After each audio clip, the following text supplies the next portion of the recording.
Be more interested than interesting, diversify, exercise, and be agile. And I really think that I could put a good argument together that your success is going to be based on collectively how smart you are and what you know as a firm as a way to differentiate yourself. Smart and know in terms of adding client value. And I think the responsibility for that, I'm sure there are tons of tools, gadgets, processes, databases. Databases of knowledge and all those proposals, that stuff's not worth anything. An inventory of everything is an inventory of nothing. The real responsibility and the real trigger to being smarter as an organization is at the individual level and creating an army of idea hunters. People who are curious and passionate about learning, understanding what their gig is, and making it happen. And it's not about genius. This can be learned. One of the titles of the book we flirted with was Genius Not Required. All studies of innovation that are really well done, it's about finding ideas, and here's an academic term, innovation is in fact recombinatory. By that I mean innovation is about finding existing ideas, and as Romer said, repurposing those ideas for your problem today. And those ideas are not going to find you. And habit trumps IQ, the habit of hunting. So the game is afoot. You have a journey to become the best. And I think by becoming smarter, that's the secret ingredient. Collectively smarter, individually smarter.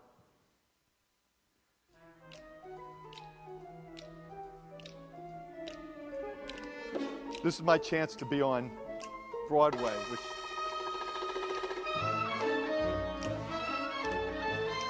so that's music from West Side Story. Loved West Side Story as a kid. And to put it all together, just a brief example. This is the team from West Side Story, minus Arthur Laurent, but Stephen Sondheim, lyricist, Leonard Bernstein, composer, and Jerome Robbins was the choreographer. He was really the driving force. But here's the team. And what they wanted to do when they had this idea is they wanted to change Broadway forever. They had a vision. They knew what they wanted to do. They wanted serious music. They wanted serious dancing. They wanted blood on the stage, not just happy-go-lucky Broadway. They wanted to pull it all together and make a ton of money while doing it. So it was about commercial success and changing Broadway. And their initial idea, so West Side Story, it's the Sharks, it's the Jets, it's the Puerto Ricans, and the self-styled Americans. But the original idea they had was in the 40s, right? And it was based on this. It was based on Romeo and Juliet. That's where they got the idea from. They didn't think of this on their own. Shakespeare, not a bad place to steal ideas, right? The two families, and love could never be consummated. They took that whole notion, the warring families, into West Side Story, and Bernstein, an out-and-out plea for racial tolerance. So Romeo and Juliet, but it wasn't West Side Story originally. It was East Side Story. And the first idea, 1949, was to have this all take place on the streets of New York between the Jews and the Catholics. But by the time they got the idea, they were too busy, and they started thinking about it in the early 50s. They said, what about this? What about this? The Jews and the Catholics were starting to marry each other. This isn't going to work. It's not going to work for West Side Story because, you know, the melting pot, you know, new people being assimilated through the ghettos of New York, generation, generation, generation. So this idea died. So Leonard Bernstein, in the mid-50s, the same objective in mind. They knew their gig. Change Broadway. Gang, you know, racial issues, violence, great music, dancing.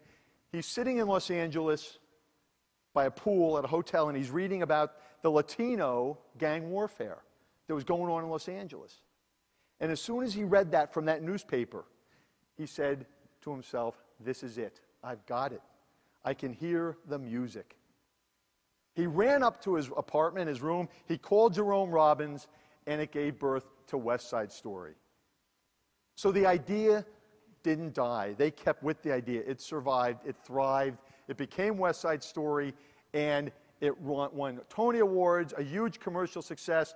And I went to it a short while ago in Boston, and there it is. It's still alive. It's still alive. But there was an original idea. They tried it. It didn't work. They stayed with it. They got the ideas from reading newspapers. They perfected it. They stole something from Shakespeare. They made a ton of money. That's the nature of idea hunting many times. Doesn't come out right away. Phil Schiller went back to 1983 to get that idea off the HP computer, but it sure made a big difference for Apple with the iPod. So, ideas are really an important entity that we have largely overlooked. But it's what I think you're in the business of. And as a country, reason, I lived in Europe for a long time, I think the U.S., I don't know if the people are any different, but I can tell you right now, we are an idea-generating machine. The way we have set up our capital markets, the incentives for innovation, and the like. So ideas drive economic progress, ideas drive company progress, including yours, and ideas drive personal progress. None of you are going to be successful forward based on what you know now. It's what you learn tomorrow, and collectively as a firm, what you learn on this journey ahead.